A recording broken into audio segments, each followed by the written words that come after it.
Hello, my astrology family. This is Lada from astrolada.com, and today I want to present you our new astrology star, the beautiful Josie. Hi, Josie. Hi, Lada. How are you? Great. I'm so happy, Josie. I'm so picky when I choose which astrologers who to collaborate with. I always choose, it has to be top of the top. And you really blew my socks off because Josie actually took the apprenticeship course with Victor, but she's been studying astrology before that. And whoever takes the apprenticeship course, if they stand out and if they pass the test, they start working with us. And I collaborate with them. And I even asked Josie if she was psychic when she was doing the readings because I was, quite surprised how clearly she could see. And I think you said you have Pisces Mercury, don't you? Mm-hmm. And that makes you a bit psychic as well. But Josie was Yeah. really fantastic, and she's extremely knowledgeable. She's one of the best astrologers I've seen who uses very astutely and precisely rulers of houses, like Darren. We have another astrologer who is really good with that. And the way she would take the ruler of the first is in the ninth square, the ruler of the second. Oh, it means you're going to make money from education, but you're going to spend it on this. It's like she can give you specific details, and I was very impressed with that. So I thought, okay, you have to teach also on the channel. And today she wants to present for us. What is it, Josie? So today we're going to be taking a look at some wealth combinations in the chart. Obviously, one of those things will be yogas. There's over 300 wealth yogas. We can't go through all of them. So I've picked my favorite ones, and I've designed this presentation in a way that you guys can follow along, look at your own chart, and just make kind of a point system, because you're going to want to see multiple wealth indicators in your chart to create massive wealth. And I'll show you guys some examples of some charts of some massively wealthy people and show you guys what I'm talking about. So you use Western astrology and sidereal Vedic, or do you use the yogas with tropical zodiac? So I use tropical zodiac, but I have a huge interest in Vedic and the principles and, some of their teachings that they have. So I definitely consider them and try to incorporate them, because I think it makes, with the tropical zodiac even more powerful. They still work within Yeah. both. Did you study with Ernst Wilhelm by any chance? No, Oh, I wish. he uses that. He uses this he translated ancient Vedic text from Sanskrit. He learned Sanskrit, and he realized that actually they were using tropical zodiac and sidereal nakshatras. So they used the Mhm. constellations, but there are 27 constellations for the moon. Well, they used tropical zodiac in the ancient text. And I know some Vedic astrologers will want to shoot me now and say, no, heresy, you're a witch, burn you.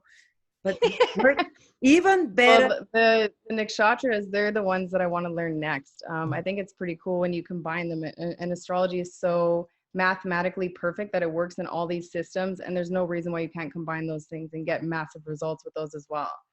That's exactly what I do. In Western astrology, we call them the fixed stars. So it's the same. That in Vedic is the nakshatras, but I have even more depth and understanding. So without further distracting people, and by the way, Josie is also offering a reading 50% off as a start, as her launching into Astrolada partnership. She's offering 50% discount on a 45-minute reading on wealth combinations and yogas in your horoscope. She'll be talking to, and if you have any other questions about money and finances, I guess many people have right now, and will be while Uranus is still in Taurus for 5 more years. But yeah, so it's only $90. Otherwise, this reading is $180. So you can, but anyway, you dazzle people, dazzle them with your knowledge. I'm excited to learn. Can I share my screen? Yes, please. Yeah.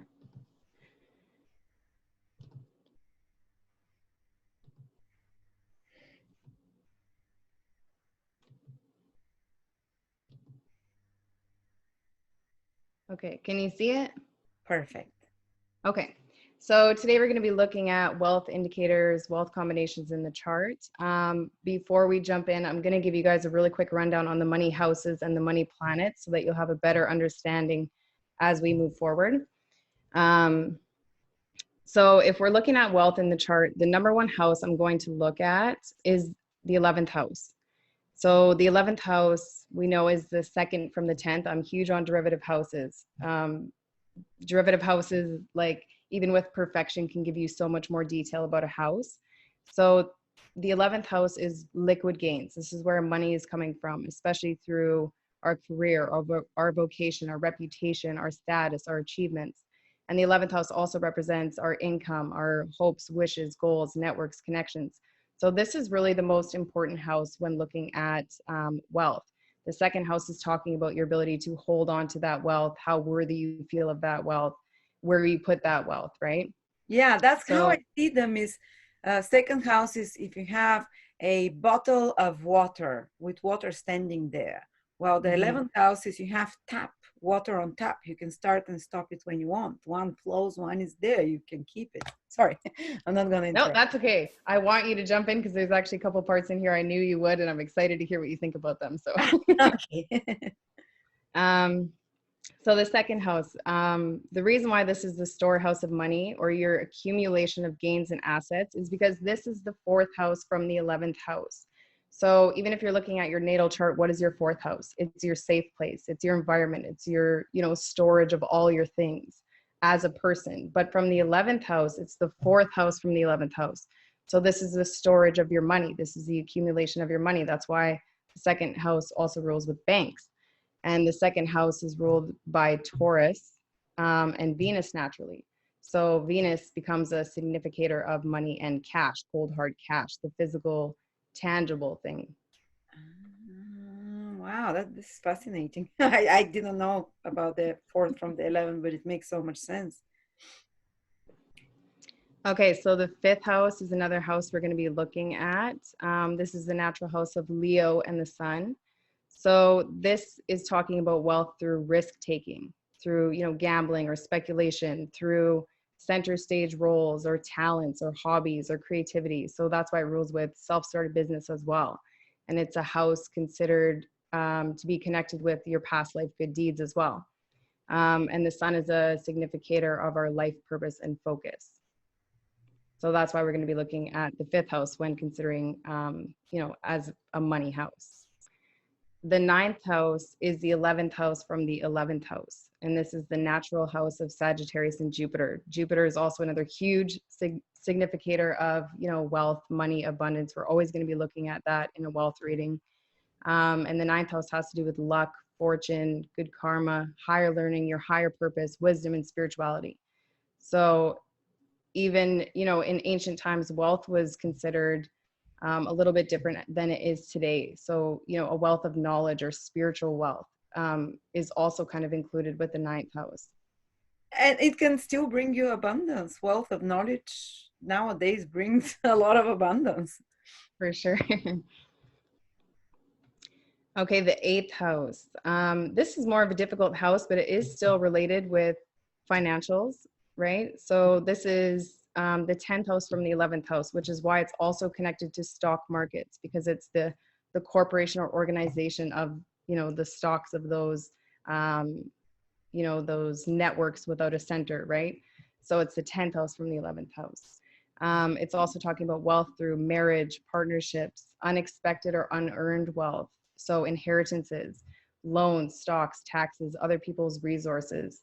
And Pluto is a significator of massive wealth and power and control. So it's also going to depend when you're, looking for wealth, what your question is. So if someone's question is, can I be wealthy if I'm going to, like marry this person or whatever, then I'm going to look at the eighth house. If they want to be a celebrity, you're going to want to consider the fifth house. So all of these houses are, kind of wealth generating houses. It depends on what you're looking for and what you're inquiring about. Or you can be really good with the stocks, as you said, the eighth house. So investing other people's money or taking a loan and making 10 times more from it, or taking or giving out loans, or just investing your money with someone else. Yeah. But this is fascinating. The 10th from the 11th. I never thought of that. The 10th is the structure of the gains and of the businesses, the 11th. So Mm-hmm. that's the stock market. Yeah, the stocks. Thank you. You're welcome. Derivative houses are like one of my favorite Wow. things. I wanted to include that a little bit. Okay, the third house. Now, this is not traditionally considered a money or wealth giving house. However, I would still consider it, again, based on what you're inquiring about, because this is the second house from the second. So this is the gains of the second house. It's also the fifth from the 11th. So I just wanted to show the relationship between the 11th house, because that is the main money house. So this is getting creative to gain, right? So this is using your own talents, your own skills. It's self-made wealth. So that makes sense, being the fifth from the 11th and the second from the second. And we know that Mercury is a significator of business, marketing, communication, and skills, which can also, Mercury does play, a smaller role in making or generating wealth, but you need intelligence, you need organization, you need, you know, those mercurial skills to be able to generate wealth as well. So I would also consider it like, if someone was wanting to start their own business, or the third house is interesting, actually. I have the ruler of the second in the third, and it's moon. But when that happens, then from the third house, the second house becomes the 12th as well. Yeah. So what can happen with these people is they can actually have a turnaround in a lot of jobs because they're supposed to start their own business. So it can create a loss of, like jobs, but it's because maybe you're going in the path of starting your own thing based on your own skills. So self-made wealth. Yes, I've seen people with third house emphasis, and I use whole sign house system, but a lot of them have their own businesses. And I have 4 planets there. You have third house emphasis. And I think nowadays the third house is more than anything house of wealth based on your skills. Because nowadays, if you're born in a pretty normal family, to gain wealth, you need to utilize some amazing skill you have, and capitalize on it. So that's very amazing. Thank you. Well, I figured with, the North Node moving into Gemini right now, that I definitely want to also incorporate the third house, because it's very important, right? So I think we're going to be seeing a lot more of this energy. So a lot more people trying to start their self-made wealth, to start their own business now. Yeah, definitely. And of course, through the internet, through marketing, communications, and marketing their skills. So. Or even in quarantine, they're all in small groups with their closest friends, like thinking up ideas, right? Yes. All right. So taking a look at money planets. So Venus, we said, is the physical, tangible, it's cash. Venus rules attraction, things of worth, things of value. If you think about what money actually is, it's a physical object that we've given a lot of value to. So it's literally just a piece of paper, but it makes a difference in our society because of the value that we've invested into that piece of paper. So Venus is the natural ruler of the second house in Taurus. So again, a financial house, we're going to be looking at Venus. Jupiter. Jupiter is the planet of wealth, of growth, expansion, abundance, luck. We love Jupiter, right? And Jupiter is the natural ruler of ninth house Sagittarius. We talked about the ninth house as a wealth producing house. Pluto.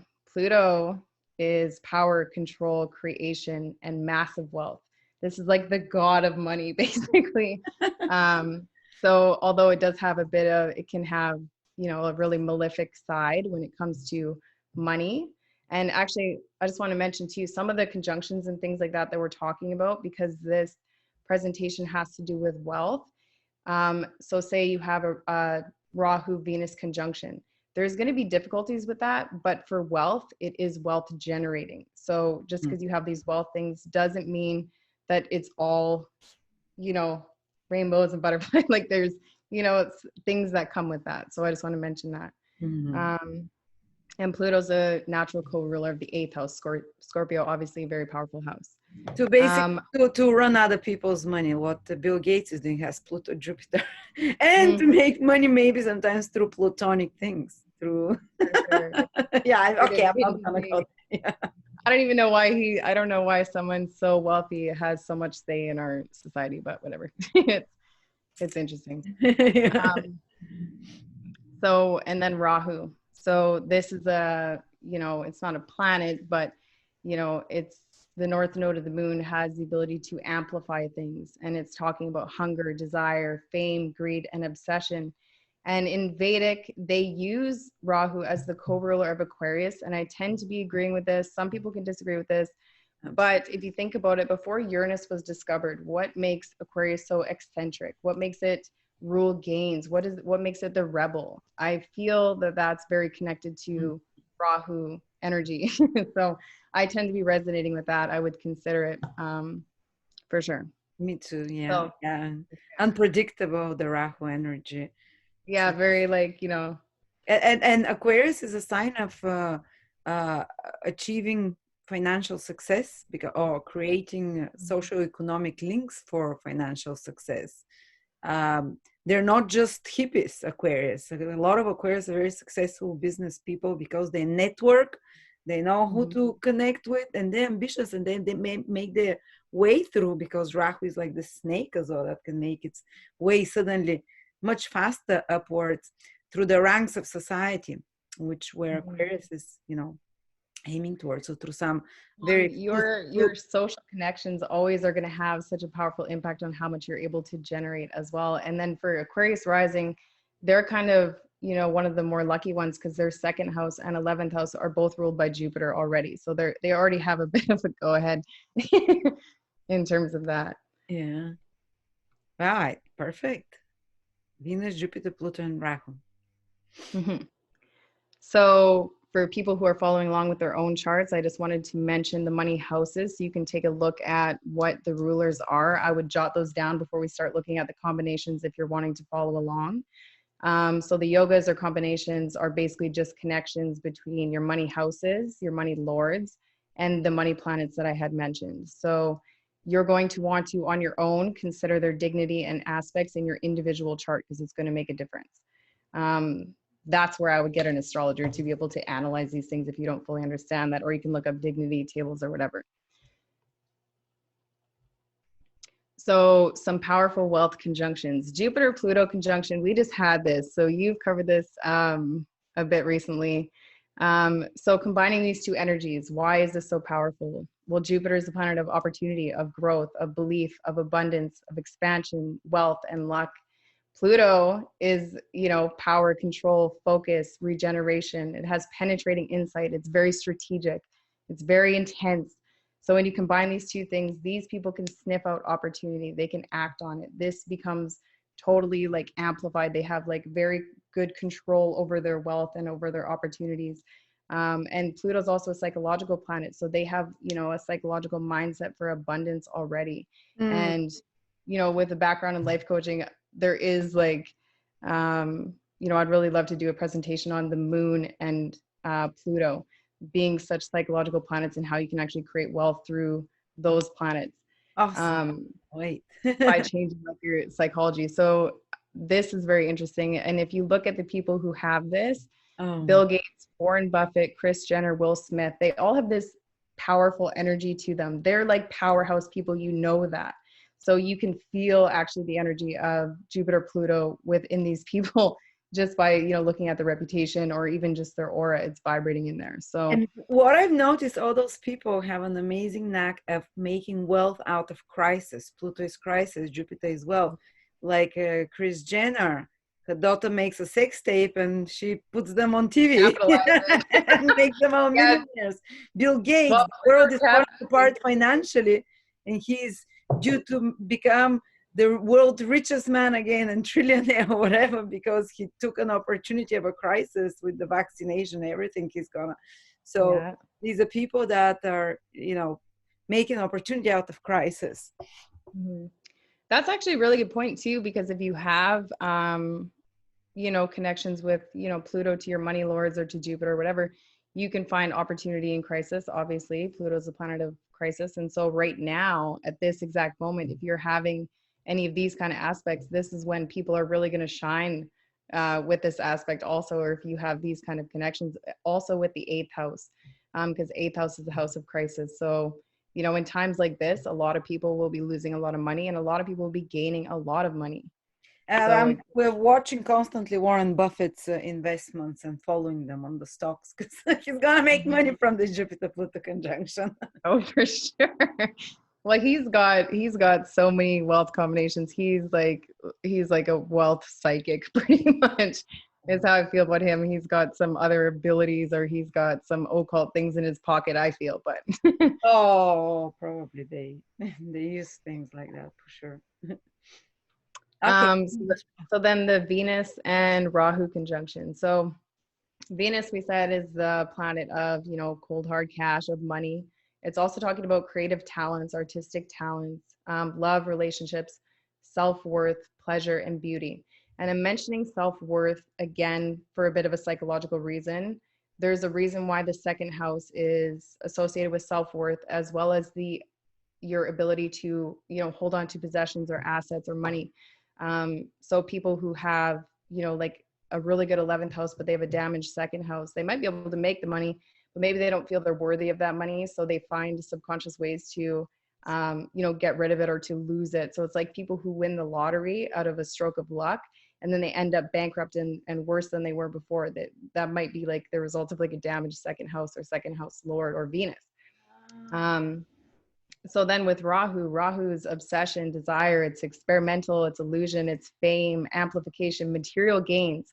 So these are two very materially oriented planets. So when you put these together, it's interesting because in the example that I just used with self-worth, their self-worth becomes totally amplified, right? So they're able to generate that wealth. They become obsessed about money. They can become obsessed about Venusian things.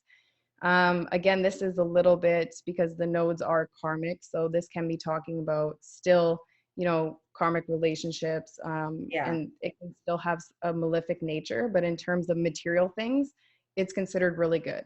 Mm-hmm. So like look at Kylie Jenner, and actually the Venus Rahu conjunction can give a certain level of OCD as well. So if you look at, Howard Hughes, he had this,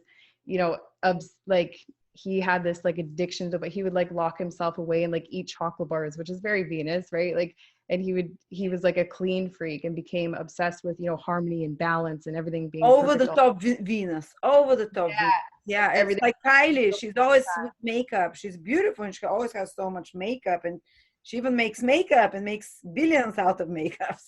Yeah, but yeah, her image, right? She has to be perfect. Everything, like, so it comes with, for wealth, it's great, but in other areas it can be, so, and Elvis too, Venus's pleasure, things, so it can be an addiction to things that bring us pleasure as well. But for wealth, I mean, for money, it is considered, wealth conjunction. Yeah, and usually the voice, Venus rules the voice with rap amplification. That's a good point with Elvis too. Yeah, sure. or wealth through the voice. So yeah. Yeah. Yeah, and then so if you do have that, you're going to want to obviously check what houses Venus rule and things like that. So other powerful wealth conjunctions, if you have Jupiter, Venus, Rahu, or Pluto conjunct a lord of your wealth-giving houses. So I talked a little bit about all the, the wealth-giving houses at the beginning. So you're going to want to take the lords of those houses. And if you have Jupiter, Venus, Rahu, or Pluto conjunct one of those lords, it's considered a wealth combination. So Jeff Bezos, and I am using like the outer planets too. So the wealth houses are 2nd, 5th, and 9th, and 11th. Yes. Mm-hmm. Yeah. So Jeff Bezos, he has Pluto, which, we talked about the power of that planet, conjunct his 11th house Lord Uranus. What is he good at? He was like the youngest VP, most successful VP in the stock markets. He owns Amazon. He's one of the wealthiest people in the world through his online business and networks. So that's a huge, that conjunction by itself without all of his other wealth indicators says so much about him already. Yeah, 11th house is distribution, to distribute. So that's funny. He's distributing. He has total power and control in that sphere, Pluto. Yeah, he sure does. Yeah, he does. So Howard Stern, I wanted to include him because I thought it was interesting. He's not like a, do you know who he is? Remind me. Okay, so he has like this talk show, and he's basically known for like, he's gotten like famous and wealthy. He's not like one of these uber wealthy people, but through his voice. So he has this talk show on like radios, and he basically like says fuck a lot, and he like, calls all these people out and talks about all these crazy things, and people like it. It's very entertaining. So Rahu, again, like you said, the second house is talking about your voice. It's his second house lord is Mercury. It's conjunct Mercury, so he's making money through his malefic speech, literally. Like, Yep. so I just like that example because I thought it was hilarious. He's pretty funny, but he pisses a lot of people off. That it's probably because it's in the sixth house. Yeah, he's creating lots of conflict Yeah. and calling out, like socially imbalanced situations, and it creates Oh, mixed yeah. reviews. So yeah, he's And talking basically maybe expletives, because Rahu it's okay with expletives. It can be quite filthy. Rahu doesn't care about oh, he's filthy. that. You're gonna have to Google him, Leo. It's pretty funny, but okay, Tony Robbins. So his second house lord is Mars, and it's conjunct Venus in his fifth house. So Venus is center stage roles. Mars is talking about your voice. He has this big voice, and what does he do? He uses strategies, which is talking about Mars as well, to help people with their relationships, to help people with their self-worth. And he has made a massive amount of money from doing that. And he's an entertainer. He's a stage person. This fifth Oh house. yeah. He's like, he sings, dances. It's like a disco there. It's like a nightclub when you go to. Oh yeah. I went to one of his seminars. It was pretty cool. Like, he gets everybody like pumped up, and he makes you do stuff that you're not comfortable with. Yeah, that's the fifth house. And fifth house is also teaching. They're teachers. They're naturally entertainers and teachers, people that have activation of the fifth, and he has it with wealth. And like you said, like the fifth house is like fun and like music and like dancing and like partying, right? And every single one of his, his seminars, which he makes so much money from, is a party essentially. So he's, maybe he could have been good as a party planner also, but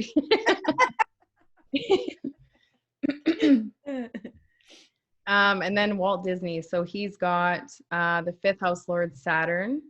So Saturn is sitting in its own sign of Capricorn, conjunct Jupiter in the fifth. So super creative person. He's been able to create this massive organization through, like film.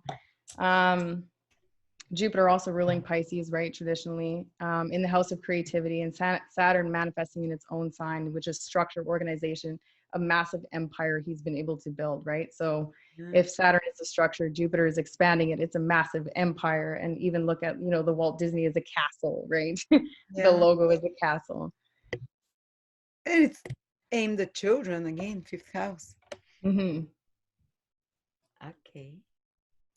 Okay, so some wealth yogas. So Dawn yogas are between rulers of the first house, the second house, the fifth house, and the fifth, ninth, and 11th house. And this is talking about the creation of wealth. So when the rulers of these houses are exchanging houses, if they're conjunct to a lesser degree, making positive aspects, but you can still consider them, or if they're in domicile, these are considered wealth yogas. And if they're conjunct in, one of the money houses, it's even more positive. So say you have the second and 11th house lord conjunct, say it's in the seventh house, it's still good. But if it's in the fifth house, you're going to give an extra point to that. Yeah, it's like 3 points rather than 2.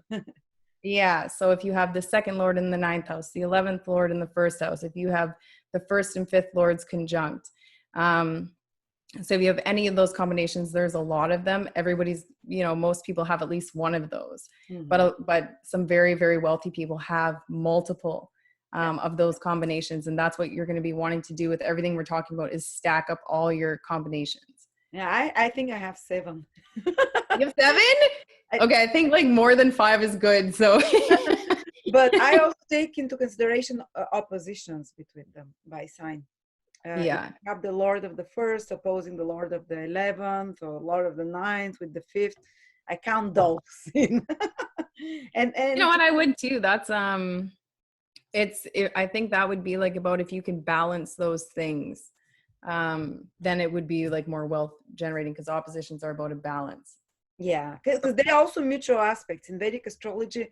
Signs either conjunction or mutual aspects. They don't have trines. Only Jupiter has trines. They don't have the sixth house normally. So they consider full aspects, the conjunctions and the oppositions always. Okay, so first lord power positions. The first house is very important. And like we said, the first house is involved in these wealth yogas because this is talking about your path in life or your life focus. It's talking about your identity, your personality, your physical body, and your physical reality. So, a powerful position, again, is the first lord in the eighth house or the eighth lord in the first house. So this can be indicating a person of great power. This can be indicating that you have very deep financial insight, and that you are easily able to access the resources of others, or you're able to attain them, or they come naturally to you. So first lord in the eighth house, this is another one that, yes, this person might be prone to a little bit of crisis transformation, and some other of those eighth house experiences. But for wealth, again, it's going to be positive. So actually, Warren Buffett has mutual reception between the first and eighth house lord. So his eighth house is in Cancer, his moon's in his first house. He has Jupiter, his first house lord, in his eighth house, so they're mutual recept. And then Oh, he has Jupiter, Pluto, and Mars conjunction in the eighth house. So massively powerful oh my person. So God. Yeah.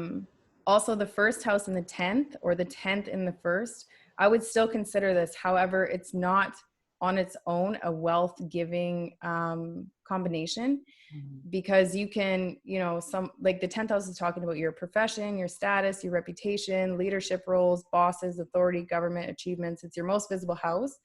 You can have, a very strong 10th house and, open a restaurant and be a boss and have your own business, but that isn't guaranteeing you that you're going to be making money from that. It's guaranteeing you, yes, this authority leadership position, let's say, which can be a factor in creating wealth, but you're going to need to see multiple indications as well of being able to create wealth from whatever it is you're doing.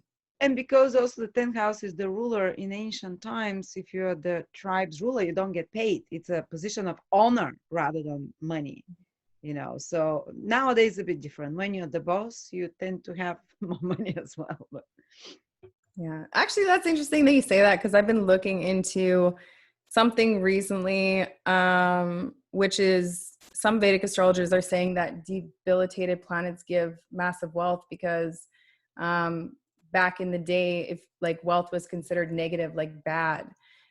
So when they're using like astrology, that these debilitated planets were giving you wealth, but it was considered more like an evil taboo thing. So I'm not totally sold on that yet, but I am exploring it just because I thought it was an interesting way to look at it. well, Kylie Jenner, Venus with Rahu in Virgo, debilitated. Mm-hmm. So it's yeah, I never thought of that. Yeah. No, it's interesting. I'm going to look into that one more before I, create Yeah, a investigate. solid opinion about it. But I think I did look up people with, even Tony Robbins, he has Mercury debilitated in Pisces. So he makes his living through speaking, right? It's been able to create massive wealth for him. So I think there is something to it, Strange. And look, who was the other one? Warren Buffett, Jupiter debilitated in Capricorn. You'd think like, oh, no wealth. Actually, no, a lot of material wealth. yeah. Okay. So as we said, we would always look at Jupiter as a significator for wealth in the chart. Everybody loves Jupiter. It's a great benefic, right? By the way, if you are a day birth or a night birth, you're going to have a sect. So actually, for people born during the day, Jupiter is going to be the more benefic planet. And if you're born at night, Venus is actually going to be your more benefic planet. So do consider that a little bit. Either way, it's still a benefic planet. So Jupiter's planetary joy is in the 11th house. So that's considered very favorable. But it's also considered favorable in the first, second, fifth, ninth, and the 11th, obviously. So some powerful Jupiter conjunctions. Jupiter moon conjunction. Remember that Jupiter is exalted in Cancer. And so this conjunction actually creates a yoga. And some people with this yoga are Angelina Jolie, Hitler, Whitney Houston, Jimi Hendrix. And it's said to give wealth, land, fame, and assets. And I included Hitler in here for a reason. It's because this is why I'm saying check out the dignities of these planets. He's got this conjunction in the 4th house, which is talking about the homeland, right? And it's the sign of Capricorn where Jupiter is debilitated. Moon is not doing that good in Capricorn. So yes, it manifested, but in not quite the highest form of the conjunction, right? Yeah. Yeah. So I just wanted to mention that it's important to look at the dignity of these conjunctions as well. And Whitney Houston had it in the second house of voice. So she had this huge, expansive voice that and made her money. And the moon able to sway people's emotions. Like so many people are so emotionally connected to her and her voice and, her words, right? Absolutely. Yeah. So Jupiter and Mars conjunction. Well, Jupiter and Mars are kind of best buds. They like being together, and they're two planets that don't burn each other. Where the Jupiter with the sun it's going to combust Jupiter a bit, but Jupiter and Mars are good together. This is a really great combination. John Rockefeller had this. John Kennedy, Joan Rivers, J.P. Morgan, Martin Luther, very powerful people. Because Mars, remember, is like the warrior. Mars is energy. Mars is passion, ambition, drive. And Jupiter is abundance, wealth, and expansion. So these people are able to combine those two energies, and they can basically get shit done. They can do whatever they set their mind to, because it's like I wish I had that much energy. Energy is the reason why I can't get things done sometimes, because I have a Saturn Mars conjunction. Oh, so okay. So it's a drag. Oh yeah, it's like I could do it because they're in Capricorn, so it's good. Oh, good. But it's like a dragged out process, and it takes a lot of physical exertion, but I do it. Wow. Venus and Jupiter conjunction. So I do just want to mention, this is again one of those combinations. Yes, it's good for wealth, but Venus and Jupiter are actually enemies. So on the negative end of this conjunction, it can indicate greed. It can indicate overindulgence, being way too materialistic, being too focused on pleasure and luxuries. And they can be super intense in love, like over love, like picture love, like big, like way bigger, and like, here, take it all. So they can be like a little bit intense that way. But Venus is also creativity. So it gives these people a great amount of creativity. Loves the life of luxury. They can have an abundance of illusion things. So in terms of wealth, it is good. This is like my bougie combination. Like these are like the bougie ones, like Victoria Beckham. Remember, she was Posh Spice. Oh, yes. Pablo Escobar, massively wealthy drug lord, though, like maybe a little too obsessed with those pleasures and those kinds of things. RuPaul, Portia de Rossi, these are very like bougie people. So I thought they were really good examples of that energy. Awesome. So Warren Buffett, whole webinar here. Like a whole course. Amazing. Oh, here's my boy. Yeah, so Warren Buffett. So this is what we're talking about layering up how many combinations you have. This isn't even, I don't even think all of them, right? It's just the ones that stood out to me that filled up the page first. So he's got second lord in the second house, Saturn. So that's in really good dignity. It's in domicile, so it's going to be manifesting. He has eighth lord in the first and first lord in the eighth. These two are in mutual reception, so they're taking care of each other's houses. So that's like a double positive. Jupiter-Pluto conjunction. He also has a Mars-Jupiter conjunction, bit of a wider orb, but they're all still in the same house. Same sign. Wow. Oh, yeah. Yeah. Venus. You haven't written it. You haven't written that one. No, I didn't. That's why I'm like, I don't think they're all in there. It's just like the ones that came to mind, but now looking at it, more are popping out, right? Venus conjunct the midhaven. So also that Venus is in the 11th house, which is a wealth-giving house, and it's in its own sign. So again, another triple positive kind of energy. His fifth house lord, Mars, is conjunct that Jupiter-Pluto conjunction. Like it's in the same house. In the eighth house, another financial house. And the fifth house is speculative gains. And he's taken massive risks that have paid off exponentially. And he's got a North Node in the fifth house. Wow, yeah, that's expands. And wasn't that one of the wealth things if you have the North Node in one of those houses? Yep. So you haven't put even that.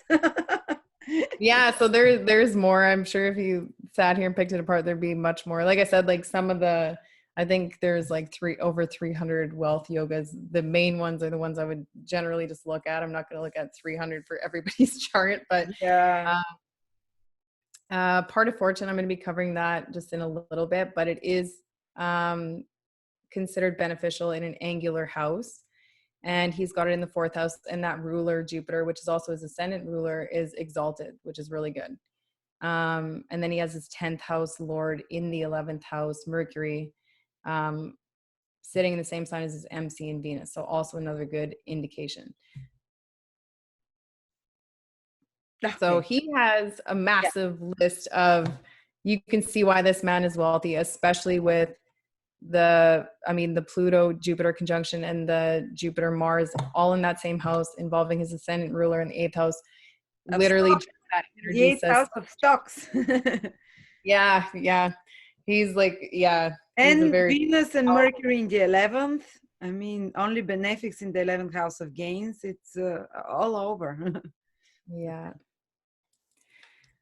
So another chart that shows multiple wealth indicators. J.K. Rowling, I don't know if you know who she is, but she wrote the Harry Potter books. And she is a very, very wealthy author. So doing what she loves to do, she's been able to create a massive amount of wealth as well. So she has her part of fortune ruler, or her part of fortune with her midhaven in the 11th house. So that's a double good indicator. Jupiter's in Gemini, and Gemini's in the 5th, is ruling the 5th house, which is creativity. Gemini's writing. Jupiter can talk about publishing. So it's about, publishing like these books. And I thought this was interesting also because her 1st house lord is in the 2nd, which is Saturn. And she's got this I think her closest aspect here is Saturn trine Neptune. And she actually made money through, like masking her name. So the 1st house is talking about your physical body, your name. And she created this illusion around her name that helped her generate a massive amount of wealth, which I thought was interesting. She has the ruler of her 2nd house, which is Jupiter. And the 11th. It's also the ruler of the 11th, yeah, and the 11th conjunct the North Node. And so again, in the lucky house of wealth in the 5th. Yeah. She has the 1st lord co-ruler, which is Uranus in the 8th house. 1st lord in the 2nd house, we mentioned that. Pluto Venus conjunction. JP Morgan had this as well. Again, it can have a bit of a malefic nature to it, and be a bit of a difficult conjunction, but for wealth it can, if you have other indicators in your chart, it can be generating wealth as well. And then the 2nd lord co-ruler Neptune in the 10th house. And so I think it's so interesting that she like masked her name, and that was like part of her like strategy for accumulating so much wealth, because she thought, if people think I'm not a female, they're going to take my book so much more seriously. So it's interesting. Yes. So basically the point of showing you guys these examples is just how you can layer these up. There is the ruler of the 5th conjunct the ruler of the 9th as well. Oh yeah, Mercury Venus. So yeah. And Mercury's at an anaretic degree. So that's interesting. And Mercury rules, the Jupiter and North Node as well. Yeah, quite a few combinations of wealth. Yeah. You see, like both charts, they have a lot of planets in the 2nd, 5th, 8th, or 11th. I see, which are the houses of value. So thank you so much. That was like a whole class. You're welcome. You got more? I have more. Can I keep going? Oh, okay. Here. I was organized. I've been planning this for months. So oh my God. So part of fortune, what is the part of fortune? This is something else we look at. This is an Arabic point, and it is a combination of your sun, moon, and ascendant. So it becomes a sensitive point in your chart where The moon would be if the sun was on the rising sign. So it's used in career and vocational astrology, and is a huge indicator of timing techniques. So part of the reading that I'm offering has to do with timing out your peak periods. It's okay to have, these combinations, but knowing when they're going to be triggered is something else. So part of fortune is involved in that. Do you use zodiacal releasing with the part of fortune? Zodiacal releasing, yeah. That technique blew me away. I mean, it's amazing. I think that's one of the only techniques that I would use as a standalone technique without, referencing other things. I would still do that, but on its own, it's super powerful. Yeah, and it shows like huge chunks of time, because if you only use transit, you're like, okay, you had the Pluto transit here for 2 years, it must have been hard for you, and you're like, well, it's been really hard for 10 years financially. What's happening? And zodiacal releasing, they can be chunks of 25 years, and that are kind of empty, or that are super triggered, and you wonder why some people like have consistently financial success or health, or while others go into dips for quite a few years from time to time. When you can go like right down to the day. So actually I thought it was interesting because we were going to record yesterday and then we didn't end up doing it. And I looked at my zodiacal releasing, and actually, because Jupiter is my most benefic planet, the day of today is in the sign of that most benefic planet of Jupiter. So obviously it wasn't supposed to be the day. I was like, huh. Better, they say. Yeah. So for part of fortune, a good placement is going to be if it's in a money or angular house, if it's conjunct the sun, if it's in a Venus ruled sign, if it's conjunct, sextile, trine, Venus or Jupiter, or one of your money house planets. You're going to want to see that the ruler is well placed. If it's in a money house, that's another point. If it's well aspected, so you can kind of tally that up. So actually, part of fortune. Can I add something? Part of fortune, no matter what aspect it has, as long as its ruler is aspecting it, even by opposition or square, sextile, conjunction, only the 5 typical transits. So trine, sextile, opposition, conjunction, or square, it's preferable rather than if there is no aspect. Because when the ruler of the part of fortune is not seeing it, because aspect means to see, it can't help it. So even the opposition and the square is actually quite strong of the ruler of the part of fortune. Yeah, bad aspects are definitely better than no aspects with the part of fortune. So quick example of this is Will Smith. His part of fortune is in the 11th house. So this is talking about, fortune through friends, fortune through, influential connections, right? He actually started his career rapping with a friend. And you can see that he has Mars in the 4th house. And his part of fortune is conjunct Saturn, which is ruling his midheaven in the sign of Aquarius, which is talking about television. Mars is in his 4th house, which is talking about family. So what is the show that he was in? It was The Fresh Prince, and it was based on his childhood, which has to do with the 4th house. And, like recreating this like family type of environment, this family show. And he has Uranus there as well, with a Jupiter, Mars conjunction, Pluto, Jupiter conjunction. So he has a lot going on. But you can see he's got like a wealth generating basically part of fortune. But part of fortune doesn't always mean wealth. It can talk about your joy and happiness in life and your life purpose as well. So for Mother Teresa, she's a really great example. She's got it in an angular house, which is your status, reputation. It's in the sign of Virgo, which is a sign of service.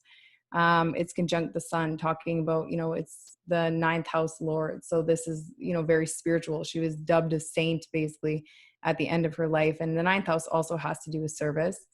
And it's conjunct Mars, which is her 12th and 5th house ruler. So service with children and in foreign countries. So that was her greatest happiness and joy in life in a short form, right? So you can see that as well. She took like an oath of poverty or whatever. There's some controversy about money things with her, but I'm not going to get into that.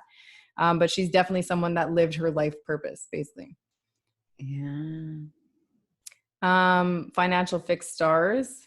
These I'm just going to go over super quick. If you have, the 4 Persian royal stars are, most positive related to financial. So 29 degrees of Leo is going to be Regulus, 3 degrees of Pisces, Formahalt, 9 degrees of Gemini. Lotta, you know this one because your PayPal is connected to Aldebaran. I even did it on the day I launched my company, on the day the moon was conjunct Aldebaran. That makes sense. 9 degrees of Sagittarius is Antares. So you can look up fixed stars, but in terms of financial, these are like, again, Kris Jenner has the Pluto Jupiter conjunction on 29 degrees of Leo in the 12th house. So she's behind the scenes, very powerful, but she's like royalty back there. Like she's, you know, doing things. She has a lot of hidden power that, you know, we don't see her as the face of things, but she's behind the scenes kind of like making these moves, right? So for financial fixed stars, if you look at Doreen Virtue, because obviously you know that this woman is going to have fixed stars in her chart, given what she did. She talked to angels. She made like a massive living out of like belief systems and like creating tarot and, you know, spiritual publishing materials, things like that. So if you look at what fixed stars are involved in her chart, she's got Pluto conjunct Regulus. So that's one of the wealth generating stars. And this is in the 8th house, which is very psychic. Pluto's very psychic. She has Mars and I wouldn't consider more than like a 2-degree orb with the fixed stars. She has Mars conjunct Fomalhaut, and it's trine Neptune in the North Node in the 11th house. Spica she's got, which is talking about, you know, spiritual gifts and talents. Spica is very spiritual and very lucky, protected. Yeah, Spica is almost like, you know, as close to one of like the 4 royal stars. It's up there. But then there's some negative ones. So she has Zosma. Her moon is conjunct Zosma, and this is betrayal and loss of power. It's in her 9th house, which is belief systems. And what happened, she denounced all of her works in her 2nd Saturn return. And basically a lot of people felt betrayed and like their belief systems got messed up by that. Moon is the people, remember? And Terabellum, her ascendant is conjunct that fixed star. So this is a star that gives fortune, but with regret and disgrace. That's what it says. So this Imagine, is just I give her so much respect, because to turn around and to negate everything you've done, this woman really must have had a profound experience. Whatever she experienced, she saw Christ.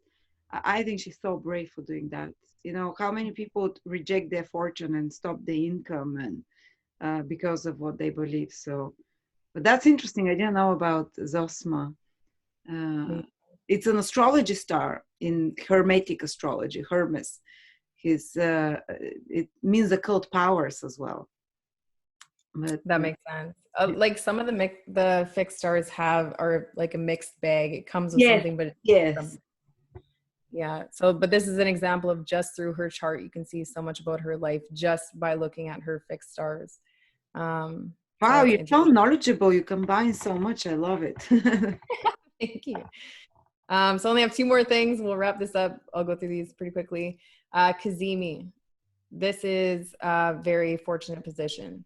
This is, you know, this is when a planet is within 17 minutes of the sun.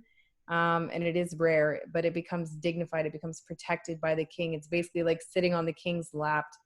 So you get favored by the king. So it's like an Eden of exaltation. So it's very rare to happen, though. Oprah, very, very rare. Oprah has it, yeah. So if you have, so this is an example. So you can see like her Venus and Sun are within, you know, that 17-minute orb. And it's in the 3rd house, which is media. It's in Aquarius, which is talking about, you know, television. So even just with that talk show, that one combination, it's a talk show. Yeah. Massive wealth from that too. Venus is being taken care of by the king. So Meryl Streep has this. She has Uranus Kazimi, Denzel Washington, Rahu Kazimi, Ed Moses, who is a Olympic gold medalist, Venus Kazimi, Alan Watts. So he's an interpreter of Buddhism and languages and ancient texts and popularized them. He had a Mercury Kazimi. Jimmy Page, founder of Led Zeppelin, musician, Mercury Kazimi. Actually, a lot of musicians with a there's a lot of musicians with a Mercury Kazimi. So if you have that, it is rare, but definitely pay attention to that. And this is my last slide. I just want to mention the roles of other planets in wealth because they're super important. Moon, Saturn, and Mars all have their own role in accumulating wealth. And this is not, like the combinations where they're naturally going to come to you or whatever. But Saturn, if you can master your Saturn, if you can master your Moon, you can master your Mars, you're able to generate wealth. So Saturn actually has the ability to give more gains than Jupiter, but it comes with something, right? Remember that Saturn originally rules the 11th house.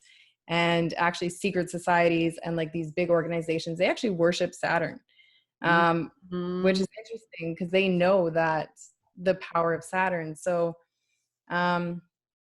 mastering your Saturn is also like, who is it? Billie Eilish. She has this board in her room that she produced all these songs with her brother, and it says 10,000 hours, right? So it's like a mastery of something. So they say if you could put 10,000 hours into something, you can master it. So if you work with your Saturn, you can actually get massive gains. It's just going to take a lot of effort and pushing through your boundaries. Saturn is a malefic planet because it shows us our boundaries. So, it's like, being like a baby and wanting to run, but you haven't learned to walk yet. You have this boundary. You need to repeat it this many times. You need to, create those like neural pathways and do it out of habit so many times before you're able to do that. So it's about pushing through those boundaries. So Saturn is kind of like a secret treasure chest when it comes to wealth and achievement if you work with it. The moon, again, being a psychological planet, the moon rules your subconscious mind. You need a healthy mindset to accumulate wealth. This is why the moon is exalted in Taurus. You can actually work with your moon to change your belief systems. And if you can do anything consciously enough times, it becomes a habit or it becomes a subconscious program, right? And so then you're able to, because the moon is talking about your vibration, then you can attract these things to you more easily. And then Mars obviously is talking about your ambition, your drive, your ability to act, to take action, your passion, desire. And if you know who Napoleon Hill is, he wrote the book Think and Grow Rich, right? He said you need a burning desire behind like this belief that you can have this thing. So that's Mars. Like if you can match like your your mindset with this like burning energy and desire, you can actually attract those things to you. So there are things that you can kind of do working with planets. It's just that, like we said about Saturn, it does involve, hard work and mastery. So it's not something that's naturally going to come to you, but you can still cultivate that. So even if you don't have a massive amount of wealth combinations, you still have free will to a certain extent. So I believe in free will. You might not be predisposed to having that kind of wealth, but you can still, implement some things and generate it from different, looking at it from different angles, I think. Wonderful. Thank you. I think next time we should do poverty combinations. I can do that. It might make people a little bit more depressed, but I could do it. Because now they're counting like, oh, I've got like 7, 8. Ooh. but in the other way, yeah, you're right. So that's interesting too, because if you look at the derivative houses, the 6th house, which is talking about debt, is the 8th house from the 11th house. So this is the destruction of your gains, so it's interesting if you have like the 6th house ruler conjunct the 9th house ruler, that's talking about, student debt. So student debt. Yeah. Yeah. So wow. I would still look at the 6th house when it comes to like debt and somewhat the 8th house as well. But that is, this is like something, it's also karmic debt. 6th house. So your enemies are there because you have karmic stuff going on there. Yeah. You owe each other something. So yeah. Fantastic. I loved this presentation. I think if someone studies it well, they can open an astrology practice and start basically doing the same reading. Wow. I think when I designed it, I'm like, okay, there's only this many slides. I didn't know it would be that long. So hopefully that wasn't too long, but I wanted to include a little bit of pieces of everything. Oh, your head is encyclopedia of astrology. Thank you so much. I really enjoyed that.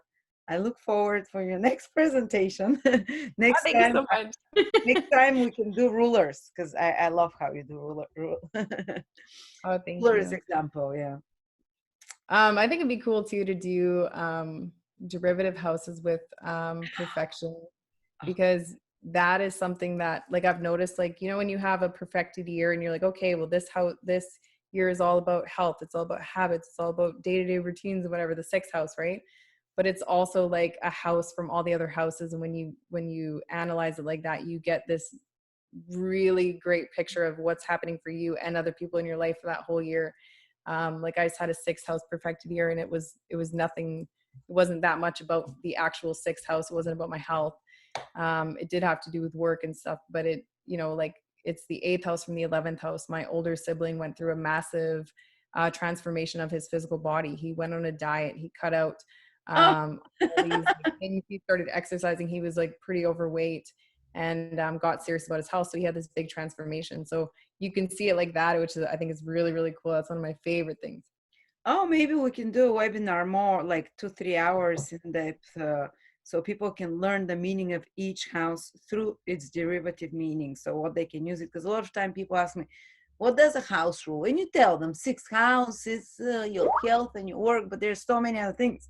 Sixth house is Mhm. the death of a sibling or of an older Yeah. sibling, or the Yeah. transformation and rebirth of an older sibling, or it's your mother's sibling as well, the Yeah. third from the fourth. And it's also your children's money, so because Actually, yeah, I had, what was it? Pluto Venus transit in my eighth house, which is the sixth house from my third house, talking about my younger sibling. And my little brother is involved in this kind of like crazy like scandal thing, and I'm like, what the fuck is going on? And I was like, how can that be? But when you use derivative housing, I'm like, that's why. That makes sense. It's the conflict of your younger sibling, those, you know, like imbalanced relationships, or that, you know. So it gets really, really cool. So if I'm ever stuck on something, then I'll use derivative houses, and then you get this whole other like cool like world of explanation. Oh, I can't wait for that. We should do a shorter version for people, and for those that you want to learn, maybe just write all the meanings and explain them, and with examples that would be I would fascinating. love to do that. Like, Oh, even okay. I want to when I learn was in too. Victor's, when I was in Victor's class, the other classmates were always like bugging me. They're like, "Oh, here comes Josie with her derivative houses."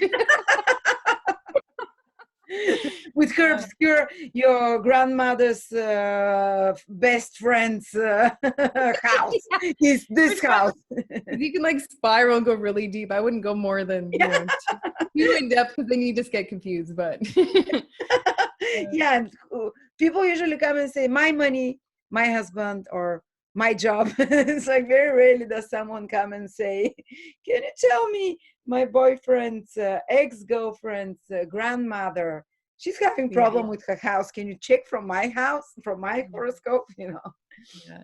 So yeah, maybe not with specific questions, but when it comes to solar returns and perfection, Yes, to see then those come in really, really handy. So if you're doing a solar return, it's like, okay, well, you know that the perfected year, there's going to be an emphasis on that house, but using derivative houses, you're going to be able to paint them a better picture of that whole year related to that house. Oh, I can't wait to learn that. I'm excited. The thought of the Oh my God, am call. I teaching you something? Oh my Yes, I love, because I use only a few derivative houses, Mm. but I want to, because I've never sat to really think deeply, and you can make such amazing predictions when you think deeply about those derivative houses. So you can kind of spook people out. I like doing that. Yeah. Thank you so much, Josie. Yes, Thank that you, you Meta. spooked This us. is You awesome. Thank spooked you us. so much. You spooked us on the interview for sure. You said some things that we were like, so specific things. So thank you. This was Josie. She took Victor's uh, apprenticeship program, and she's now a partner with the Astrolada family, part of the Astrolada family. If you'd like to order a reading with Josie, it's 50% off for the next 2 weeks to welcome her into our family. Thank you so much, Josie. Thank you, guys. Thank you, Lotta. Bye Have a bye. good day. Bye.